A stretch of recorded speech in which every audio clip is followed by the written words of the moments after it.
আসসালামু আলাইকুম রহমতুল্লাহি ওবরকাতুহু। সম্মানিত দর্শক, আমাদের সামনে যে নির্বাচনটি আসছে, ত্রয়োদশ জাতীয় সংসদ নির্বাচন ২০২৬ সনের ফেব্রুয়ারি মাসের ১২ তারিখে যে নির্বাচন হওয়ার কথা, সে নির্বাচন নিয়ে নানা রকম যাকে বলা হয় ব্যাখ্যা, বিবৃতি, নানা রকম প্রেডিকশন ইত্যাদি চলছে। যারা সন্দেহবাদী লোক তাদের বক্তব্য নির্বাচন হবে না, যারা আশাবাদী লোক তাদের বক্তব্য যে কোনো মূল্যে নির্বাচন হবে। কেন হবে? এ কারণ হলো যে আমরা চাচ্ছি নির্বাচন হতেই হবে। তো উত্তর হলো যে আমরা তো ইতিপূর্বে অনেক কিছু চেয়েছি। আমরা গণতন্ত্র চেয়েছি, এখনো চাচ্ছি। ২০১৪, ১৮, ২৪ এই নির্বাচন আমরা চাইনি। তো আমরা যে নির্বাচনগুলো চাইনি সেইগুলো শাসক দলকে বোঝাতে ১০ বছর সময় লেগেছে। তো সেই অর্থে এখন আমরা চাইলেই যে এই মুহূর্তে নির্বাচন হবে তার গ্যারান্টি কোথায়? এই বিষয়গুলো নিয়ে আলাপ আলোচনা করব। দ্বিতীয় যে বিষয়টি হলো যে নির্বাচন যদি হয় সেক্ষেত্রে কিভাবে নির্বাচন হবে? এটি বিস্ময়কর, এটি অভাবনীয়, একটি জাদুকরী নির্বাচন। সারা দুনিয়া অবাক বিস্ময়ে তাকিয়ে দেখবে, যেখানে সকল মানুষ ইতিহাসে সকল রেকর্ড ব্রেক করে নির্বাচনের জন্য ভোট কেন্দ্রে উপস্থিত হবে, দলে দলে গিয়ে হা ভোটে ভোট দিয়ে বা সিল মেরে হা ভোটকে জয়যুক্ত করবে, বিপ্লবকে সুসংহত করবে, ডক্টর মোহাম্মদ ইউনূসের হাতকে শক্তিশালী করবে।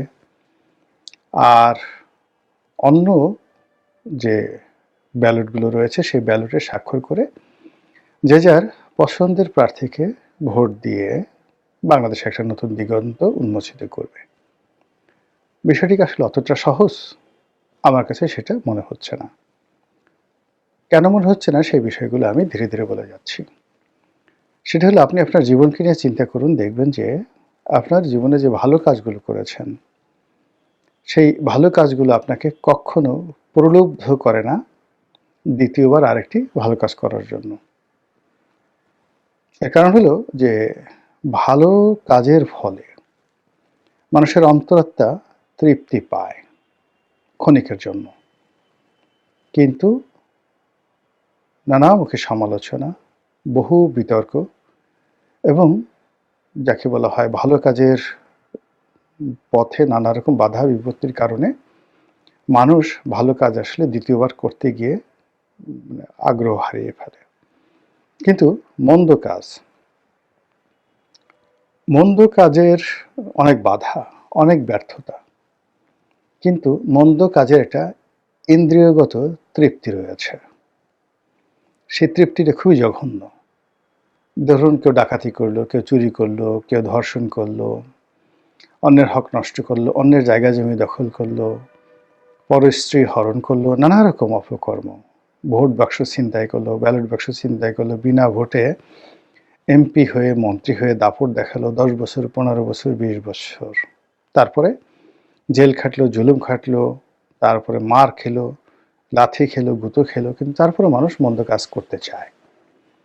এই কারণটা হলো যে মন্দ কাজে শ্রম খুব অল্প, একেবারে শ্রম অল্প। আর যতদিনই আনন্দ করা যায় বিনা পরিশ্রমে মাগনা যদি কোনো একটা জিনিস পাওয়া যায়, তখন সেটার একটা যে পাশবিক আনন্দ, এটা মানুষের যে সেই প্রাগৈতিহাসিক যে পশুর চিন্তা, সেই পশুর চিন্তার মধ্যে তাকে একত্র করে ফেলে। ফলে আপনি দেখুন যে হাজার হাজার বছর ধরে এত মানুষ গ্রেপ্তার হচ্ছে, ডাকাতি বন্ধ হচ্ছে না, ছিনতাই বন্ধ হচ্ছে না, পকেট মারের যে কাজ, একবার চিন্তা করুন তো কি ঝুঁকিপূর্ণ কাজ। বা গ্রামে যে আমাদের যে ছোটবেলা আমরা দেখলাম সিধেল চুরি করত, সারা গায়ে তেল মেখে উলঙ্গ হয়ে, তারপরে শেষে সেই ঘরে শীত কেটে ঢুকতো, অনেকে ধরা পড়তো, মার খেত, অনেকে আহত হতো, তারপরে শেষে এত কষ্ট করে কি চুরি করতো? ৪-৫ জোড়া স্যান্ডেল, কয়েকটা ডিম, কয়েকটা কাঁসার পাতিল ইত্যাদি ইত্যাদি, সব মিলে ২০০ টাকাও হয়তো হতো না। আমি যে সময় আমাদের গ্রামে শীতল চুরি হতো ওইরকমই, এবং এটা নিয়ে গ্রামে সে প্রচুর বিচার সালিশ হতো, চোরকে পিটানো হতো, অনেক সময় জেলে দেওয়া হতো। কিন্তু এসে আবার সেই সিঁদুল ছুরি সে করত। এটা কারণ হলো যে মানুষ মন্দ কাজের মধ্যে এক ধরনের পাশবিক আনন্দ সে লাভ করে। এটা অনেকটা নেশার মতো। মদ, গাঁজা, সিগারেট এইরকম যে বাজে নেশা আছে ওইরকম মন্দ কাজেরও নেশা। তো আমাদের রাজনীতিতে ভালো নজির খুব অল্প, কিন্তু অসংখ্য মন্দ নজির রয়েছে। আর সেই মন্দ নজিরের মধ্যে অন্যতম একটি মন্দ নজির হলো নির্বাচনে কারচুপি করা, ব্যালট বাক্স ছিনতাই করা, ভোট ম্যানিপুলেট করা ইত্যাদি নানা কুকর্ম। এবং সেই কুকর্মগুলোর মধ্যে 3টি পিরামিড রচিত হয়েছে। মিশরের যেমন 3টি বিখ্যাত পিরামিড রয়েছে, ইজিপ্টের রাজধানী কায়রোর কাছাকাছি দ্য গ্রেট পিরামিড। আমাদের নির্বাচনের যে রাজনীতি, সেই রাজনীতির 3টি গ্রেট পিরামিড হলো 2014, 18 আর 24 নির্বাচন। তো এই নির্বাচনে আওয়ামী লীগ যে ব্যাপক সফলতা দেখিয়েছে, এই নির্বাচনকে ব্যবহার করে আওয়ামী লীগ অর্থনৈতিক, সামাজিক, রাজনৈতিক যে সুবিধা ভোগ করেছে টানা 10টি বছর। ফলে যে কোনো মানুষকে এটি প্রলুব্ধ করবে। 1। 2 নম্বর হলো যে এই মন্দ কাজের ফলে যে উদাহরণগুলো তৈরি হয়ে আছে সমাজে, রাষ্ট্রে, কৃষ্টি, কালচারে, এগুলো দূর করা খুবই কঠিন একটা বিষয়, খুব বড় মাপের সমাজ সংস্কারক এবং রাজনীতিতে বিপ্লবী যে ক্যারেক্টারিস্টিক্স এটি না থাকা পর্যন্ত কোনো নেতার পক্ষে এই ধরনের পরিবেশ পরিস্থিতি পরিহার করা সম্ভব হয় না। তো সেক্ষেত্রে 2026 সনের ফেব্রুয়ারি মাসে যে নির্বাচনের কথা আমরা ভাবছি, যে সম্ভাবনা আমরা দেখছি, সেই সম্ভাবনার পাদপীঠে একেবারে শকুনের মতো 2024 সনের আমিডামি নির্বাচন হা করে সেই নির্বাচনে যারা কুশীলব তাদেরকে ভয় দেখাচ্ছে, তাদেরকে প্রলুব্ধ করছে এবং তাদেরকে আকর্ষণ করছে, আয় আয় আয় আমার মতো করে একটা অদ্ভুত নির্বাচন কর।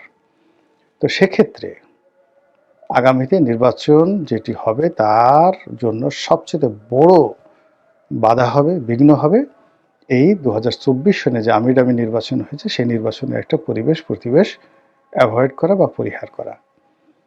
দ্বিতীয়ত হলো যে এই নির্বাচনের ময়দানে যে ফেব্রুয়ারি মাস, এই মাসটি এই মুহূর্তে যারা সবচেয়ে সফল রাজনৈতিক দল, সম্ভাবনাময়, শক্তিশালী, যারা আগামী দিনে ক্ষমতায় আসবে বলে ধরে নেওয়া হচ্ছে, তাদের জন্য ফেব্রুয়ারি মাসটি রীতিমতো একটি গজবের মাস।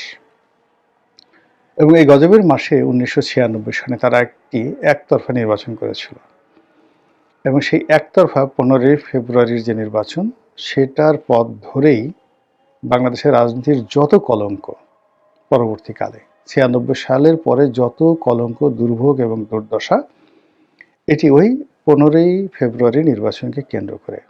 এবং সেই নির্বাচনের দুর্নাম এবং বদনাম বিএনপি কিয়ামত পর্যন্ত সেটা কাটিয়ে উঠতে পারবে না। ওই নির্বাচনের আগে বাংলাদেশে যে সহিংসতা হয়েছে এবং ওই নির্বাচনটিকে বানচাল করার জন্য যে পরিমাণ লড়াই সংগ্রাম করতে হয়েছে এবং ওই নির্বাচনটি অনুষ্ঠান করানোর জন্য বিএনপি যে ক্ষয়ক্ষতির মুখোমুখি হয়েছে, যার দায় থেকে, দুর্ভোগ থেকে বিএনপি এখনো বের হতে পারছে না। ফলে বিএনপির সঙ্গে 15 ফেব্রুয়ারি নির্বাচন, মাগুরা নির্বাচন, তারপরে গ্রেনেড হামলা, জজমিয়ার নাটক, এরপর তেজগাঁয়ের কুখ্যাত নির্বাচন ইত্যাদি যে সকল যাকে বলা হয় কলঙ্ক লেগে আছে, সেই কলঙ্কের সঙ্গে বাংলা ভাই, সেই কলঙ্কের সঙ্গে শায়ক আব্দুর রহমান, সেই কলঙ্কের সঙ্গে সারা বাংলাদেশের সেই জজ কোর্টগুলোতে একই সঙ্গে বোমা হামলা, জঙ্গিবাদের উত্থান, আরও কত কিছু।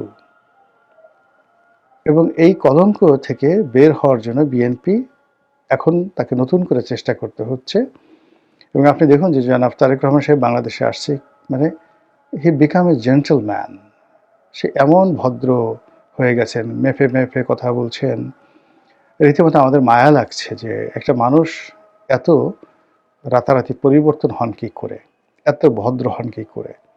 তো তিনি চেষ্টা করে যাচ্ছেন, সবাই বলা বলি চেষ্টা করছেন যে না, এবার তারেক রহমান সাহেবের ব্যাপক পরিবর্তন হয়েছে, আর স্বাধীনতা বিরোধী চক্র তাকে ঘেরাও করতে পারবে না, আর সেই হাওয়া ভবনের কুশীলতা তার আশেপাশে স্থান পাবে না।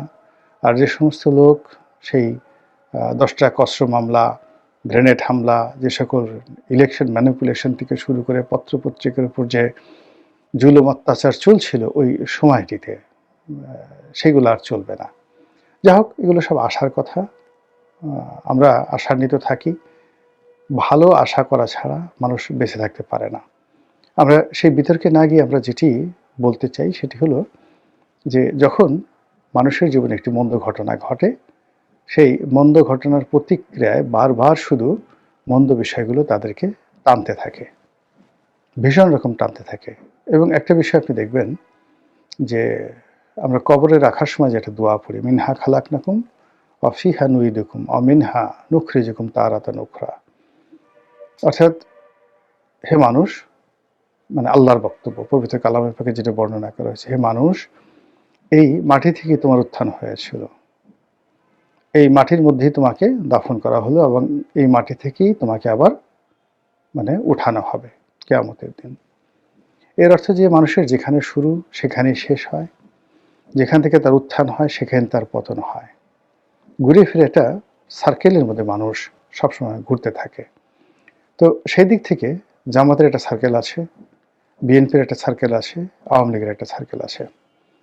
অতীতে জামাত বহুবার তাদের সেই সার্কেলের মধ্যে পড়ে কখনো বৃহস্পতির তুঙ্গে উঠেছে, আর কখনো শনির দশায় পড়ে ঘুরপাক খেয়েছে। বিএনপির একই অবস্থা, আওয়ামী লীগের একই অবস্থা। এখন আওয়ামী লীগের কপালে শনির দশা, বিএনপির বৃহস্পতি, আর জামাতের বৃহস্পতি প্রায় শেষের পথে।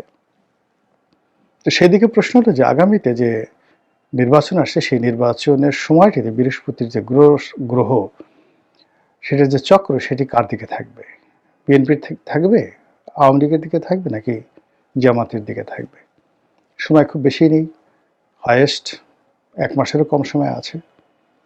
তো এই 1 মাসের কম সময়ের মধ্যে যদি আপনি নির্বাচনের অনুষ্ঠান ধরেন, সামনে পিছনে আরও কিছু ফর্মালিটিস বাদ দেন, ছুটির দিন বাদ দেন, 2 সপ্তাহের মধ্যে নির্বাচন হয়ে যাচ্ছে। 2 সপ্তাহের মধ্যে আমরা একটা প্রধানমন্ত্রী পাচ্ছি, আমরা একটি দলকে রাষ্ট্র ক্ষমতায় দেখতে পাচ্ছি, ডক্টর মোহাম্মদ ইউনূসের বিদায় দেখতে পাচ্ছি, নতুন রাষ্ট্রপতি দেখতে পাচ্ছি, আরও কত কিছু।